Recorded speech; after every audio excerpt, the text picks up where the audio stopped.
Hello mga kabibig! Welcome back sa ating bagong YouTube channel. Ito ang pinakamaingay na YouTuber sa balat ng YouTube. Ako si Kabibig, maglabak-labak na dyan when evidence. Naku, delikadong matatalo si Manny Pacquiao. Oo, Kabibig, kasi binabalikan ng maraming Duterte supporters. Hindi lang mga Duterte supporters, yung ibang na curious sa video ni Pangulong Rodrigo Roa Duterte. Nasabi ni Pangulong Duterte ang hiling niya ay wag botohan si Manny Pacquiao. Mga DDS, iboboycott daw si Manny Pacquiao. Nako po, paano yan? Paano yan Manny Pacquiao? Binabalik-balikan ng mga DDS yung video na kung saan nagalit si Pangulong Rodrigo Roa Duterte kay Manny Pacquiao. Ano bang ginawa ni Manny Pacquiao? Bakit nagalit si Pangulong Rodrigo Roa Duterte sa kanya? Dapat sana taga Mindanao, dapat we understand each other, dapat magsuportahan tayo. Pero iba ang naramdaman. Ito kabibig ha, balikan natin ang panahon na kung saan until now ay pinagbalik-balikan pa rin na maraming netizen itong video ni Pangulong Rodrigo Roa Duterte, mga kabibig. Ito kabibig ha, panoorin natin ito. Wait muna ha, i-adjust ko muna para klaro-klaro sa inyo. For Pacquiao because he is a liar. Ano. Wait muna, Pangulong Duterte ha. Lakihan natin para klarong-klaro. Okay. Sabi dito, wag ang habilin ni PRRD, wag niyong iboto si Pacquiao. So magbalik tanaw sa panawagan ni Pangulong Duterte sa mga botanteng Pilipino laban sa pagboto kay Manny Pacquiao. This was June 28, 2021. So yung tumakbo pa si Manny Pacquiao bilang presidente, pero bakit binabalik-balikan ng mga DDS itong video na ito? Kasi kung ano ang stand ni Pangulong Duterte noong 2021 ay until now, stand pa rin niya. Yan pa rin ang kanyang pinaniniwalaan. Bakit nga ba? Ano bang kasalanan ni Manny Pacquiao? Let's listen. Not vote for Pacquiao because he is a liar. Salita ng salita na 3 times daw tayo mas corrupt. So I am challenging him, ituro mong opisina na corrupt at ako na ang bahala within 1 week may gawin ako. Mag-list. Ito pala yun. Nung 3 times na daw sinasabi ni Manny Pacquiao na may corrupt sa pamumuno ni Pangulong Rodrigo Roa Duterte. Kaya nahamon ni Pangulong Duterte si Manny Pacquiao na ituro mo. Diba? Ito pala yun. Basta ka, Pacquiao, at sinasabi mong 2 times kami corrupt. Ilista mo yung mga tao at opisina. Sabi ko noon, if you come to know that there is a corruption, let me know. Give me the office. Ganun ang dapat ginawa mo. Wala ka namang sinabi noong all these years, puro ka praises ng praises akin. Yun. Wala kang ginawa wala kang ginawa naman na kabalastugan sa akin. Puro ka praises, puro appreciation kay Pangulong Duterte. Ito ang klaseng tao na sipsip. Kasi nung tumakbo na siyang presidente, biglang lumiko at binanatan si Pangulong Duterte. Remember? Hindi lang si Pangulong Duterte ang kanyang binanatan, kundi si Bongbong Marcos din. So kaya nagtaka si Pangulong Duterte, bakit binanatan ako ni Manny Pacquiao? Noon, praise siya sa akin. Kagaya ng mga politiko noon. Si Pangulong Duterte, love na love nila, pero ngayon, hate na si Pangulong Duterte kasi hindi na siya nakaupong presidente. Pero bakit ang mga Pilipino, ba't love na love si Pangulong Duterte, mga kabibig? Ano ba naman yan? Pati mga gamit namin dito, nag-react kay Manny Pacquiao. Ito, let's proceed. Ngayon, sabihin mo, corrupt. Saang corruption? Anong opisina? Pagkaalam ko, wala. DPWH noon was really had the notoriety of pero wala akong nakita ngayon na may corrupt. Marami na, pero napaalis na. Naunahan na kita. Every administration will have a share of the problem of corruption. Do not ever think that if you will win as a president na wala ng corruption dito sa Pilipinas. Boom! Di ba? Pahiya si Manny Pacquiao dito. Dito, mga kabibig, maraming galit kay Manny Pacquiao. Di ba? Tiranidor niya si Pangulong Duterte. Dream of giving everybody houses in 6 years' time. Just like what Senator Enrile said, good luck na lang. You must be dreaming. Hintay ako sa listahan mo at ang mga tao. Matagal naman tayo magkaibigan hanggang... magkaibigan pala sila. Matagal na silang magkaibigan. Pero, Ibang style ni Manny Pacquiao. Hindi mapagkatiwalaan. Hapon, isang araw ko lang, nagsabi na corruption. It's easy really to say.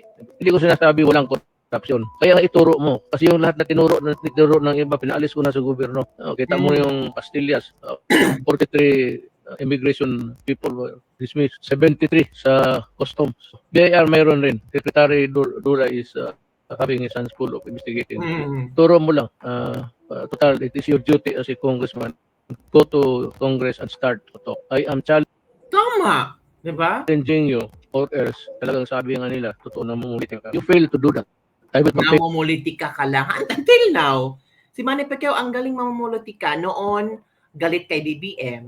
Noon, ayaw kay BBM. Pero ngayon, friendship ni BBM. Anong nakain?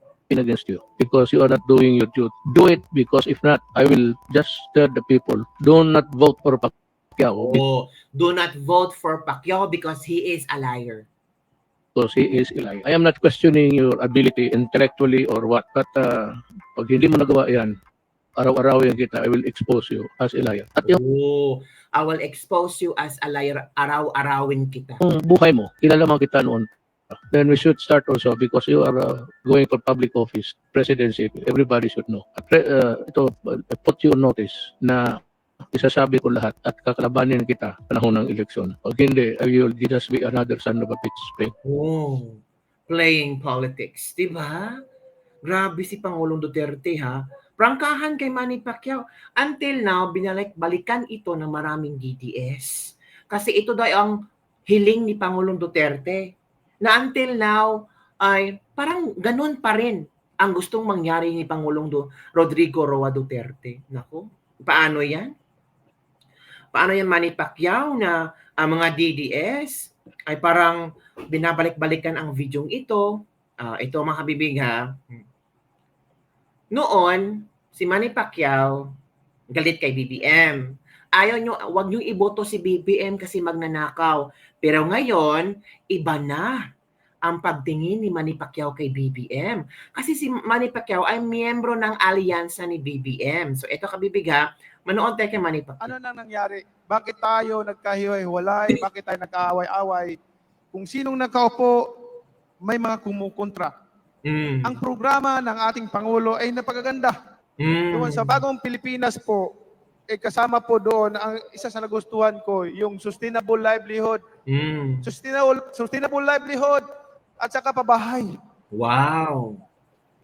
Alam niyo po, bago ko ituloy yan, topic na yan, gusto ko lang po sabihin sa inyo na ako'y natutuwa at masaya dahil sa naiambag kong karangalan sa ating bansa at ang bansang Pilipinas.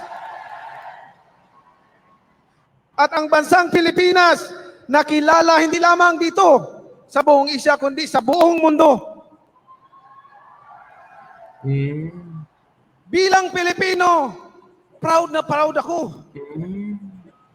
Proud na proud ako dahil nailagay natin sa mapa ang ating bansa. At ang nais ko sana na tayong lahat nagkakaisa para sa isang pangarap. Isang pangarap na umasinso ang bawat Pilipino, ang bawat pamilya. Sige pala. Nang dahil kay Manny Pacquiao, nagkapangalan ang Pilipinas. Nang dahil kay Manny Pacquiao, naging tanyag ang Pilipinas. So utang natin kay Manny Pacquiao na naging tanyag ang Pilipinas. Noy, magbayad kayo kay Manny Pacquiao. Mga kabibig. So eto may vlogger akong nakita, ang bibig ba, na nag-react sa mga speeches ni Manny Pacquiao during sa, tawag dito, Alyansa campaign rally. So ito kabibig, ha. Manood tayo.